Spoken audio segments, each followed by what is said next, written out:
orang tuanya si anak laki-laki yang bilang, ini nggak salah kamu nikah ini. Satu hari 3 ekor ayam dia sendiri gitu. Nah itu dianggap biasa bagi dia, tidak sekufu. Gimana caranya? Kita biasa makan tempe, dia nggak mempan makan tempe gitu. Nah itu contohnya. Jadi cari orang sekufu yang kalau kita mau mampir makan nasi goreng ya dia oke deh mampir nasi goreng, kan itu sekufu namanya gitu kan. Enak-enak saja, gado-gado, ayo gado-gado mau pengen ya sudah. Jangan cari susah-susah gitu. Ya.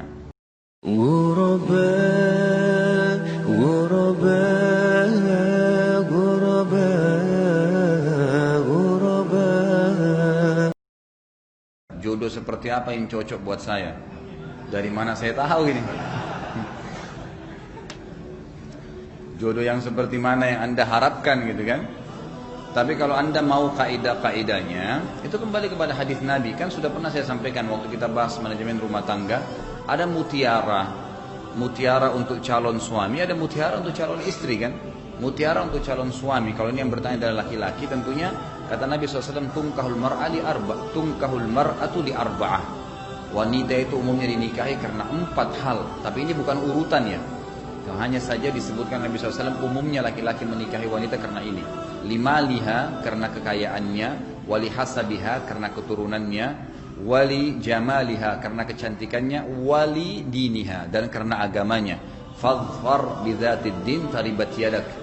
Tapi pilihlah agama karena itu akan mengamankan tanganmu. Kata ulama hadis, hidupmu akan bahagia. Hidupmu akan bahagia. Berarti ada kaidahnya. Kalau yang pertama saya sarankan adalah carilah calon pasangan hidup yang beragama, gitu kan? Berarti memang faham agama, faham halal haramnya Allah. Itu penting sekali. Calon istri atau calon suami sama juga. Kalau yang bertanya misalnya pun perempuan, maka laki-laki jelas mutiaranya jelas. Kata Nabi SAW, idza ja'akum man tardawna dinahu wa khuluquhu fazawwijuh illam taf'alu takun fitnatun wa fasadun kabir, gitu kan? Kalau telah datang kepada kalian wahai para wanita dan walinya wanita, seseorang laki-laki yang kalian sudah ridhoi, sudah tahu akhlaknya dan agamanya, itu tolak ukur, bukan pekerjaannya, gajinya, fisiknya, gitu kan?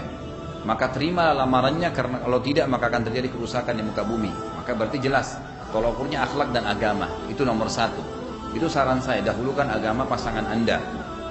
Juga kalau Anda laki-laki, saya ingatkan hadis Nabi SAW, lamar'atun ya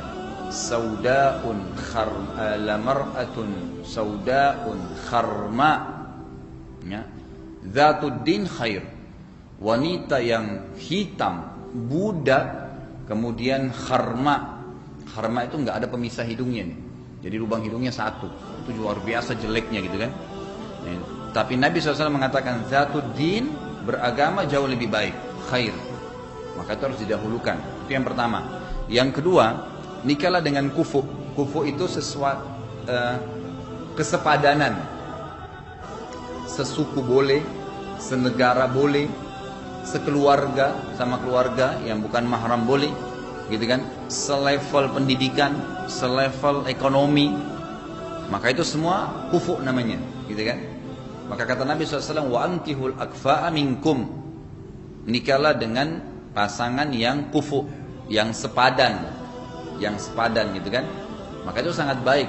Di antaranya ulama hadis bilang lebih baik kalau orang menikah itu sesuku, senegara, satu jenis makanan gitu kan. Karena kalau kayak orang Indonesia misalnya nikah sama orang barat, boleh saja tapi butuh penyesuaian kan gitu. Boleh, nggak apa-apa dalam Islam, tapi butuh itu tidak kufu sebenarnya. Yang kufu itu malah memang sunnatullah, kita lahir di sini misalnya di Indonesia, nikah di Indonesia gitu kan. Contohnya itu kufu namanya. Pendidikan juga begitu. Kalau seseorang kita misalnya sudah sampai pada tinggi pendidikannya, maka carilah pasangan minimal yang bisa sefaham dengan dia. Jangan nanti dia instruksikan A sebagai suami, istrinya nggak ngerti gitu kan. Atau istrinya terlalu tinggi pendidikannya, suaminya nggak ngerti, akhirnya istrinya nggak bisa dibimbing gitu kan. Maka itu juga tidak kufu. Jadi yang kedua saran saya adalah cari yang kufu, yang sepadan gitu kan. Yang ketiga, saran saya bersegera menikah kalau sudah khawatir fitnah. Dan nanti poin kedua ini kufu akan membantu itu. Misal, kalau memang kita belum punya kerjaan, kita memang mencari kufunya, ya sepadannya itu pasangan yang siap menerima keadaan kita, ya kan?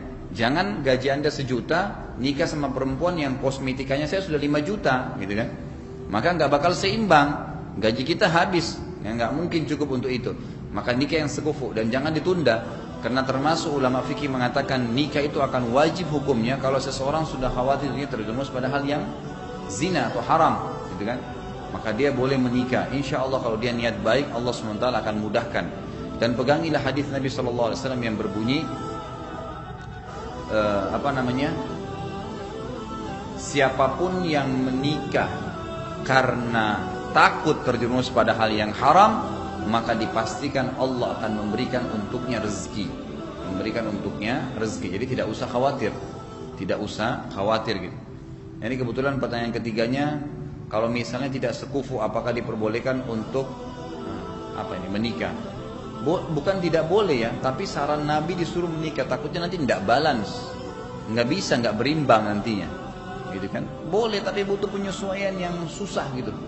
Sementara kan kita menikah tujuannya sudah kita jelaskan yang lalu kan untuk ketentraman ya. Nah ketentraman itu akan kita dapatkan kalau sekufu itu. Emang udah biasa hidup dengan cuaca. Misalnya antum di Indonesia terus nikah sama orang yang biasa salju di Eropa. Nanti kalau musim salju dia pengen pulang, antum tidak ada duit, gimana tuh? Ada keluarga saya nikah sama orang Turki. Orang Turki ini ternyata biasa makan, laki-laki sama perempuan sama. Sarapan pagi 1 ekor ayam, 1 orang. Siang 1 ekor ayam, malam 1 ekor ayam. Kita di Indonesia 1 ekor makan 3 hari gitu kan. Nah ini 1 ekor, 1 hari 3 ekor ayam gitu.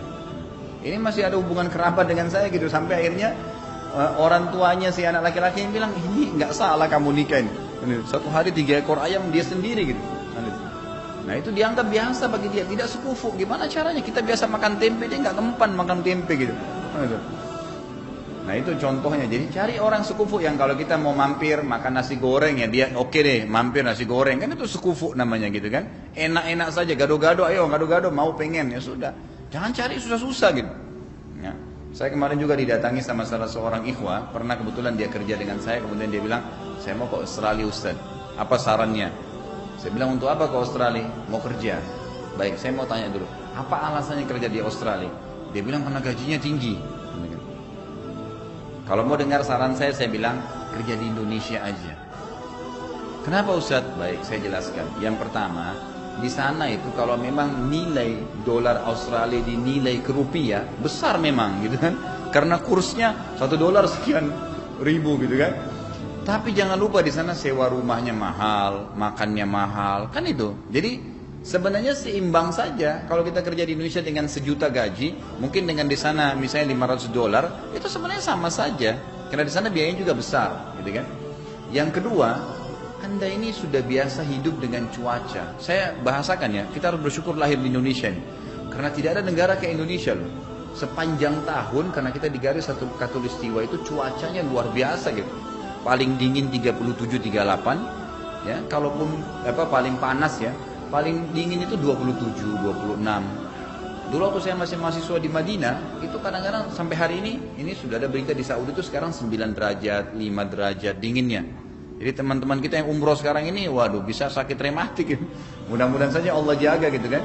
Saya dulu waktu masih mahasiswa itu kalau mau tidur, itu selimut saya dudukin dulu biar panas gitu. Lama gitu ya, baru kita bisa pakai tidur. Kalau nggak bisa, dingin sekali. Nggak bisa, nggak seimbang. Nah sekarang pergi ke Australia, salju, dingin. Orang cuman orang biasa bilang itu, saya tidak ngerti kalau bahasa apa yang digunakan ya, tapi orang biasa hanya karena ingin dipuji lah ya. Hanya, oh iya saya hidup di Australia karena salju gini-gini. Ada apa dengan salju? Nggak ada apa.